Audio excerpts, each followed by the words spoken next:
Hello. Today I will introduce you Palm Beach District Portal and how students, parents, and school staff use this system to access school-related information online. The portal helps users manage educational resources and account services from one place. If you like this video, don't forget to subscribe to our channel and like our video.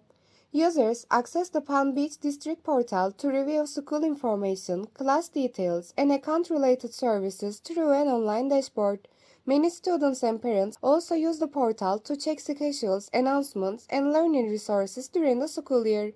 Another important detail is the login process. Users sign in to Palm Beach District Portal using their registered username and password. After logging in, students and parents can access school tools, account settings, and district-related information connected to their profile. If someone doesn't already have access, registration or account activation is required before using the portal. The Palm Beach District Portal may also include access to grades, attendance records, and communication tools for students and families. Thanks for watching this video about Palm Beach District Portal. If you want more videos about school system, education platforms, and online portals, make sure you subscribe for future updates.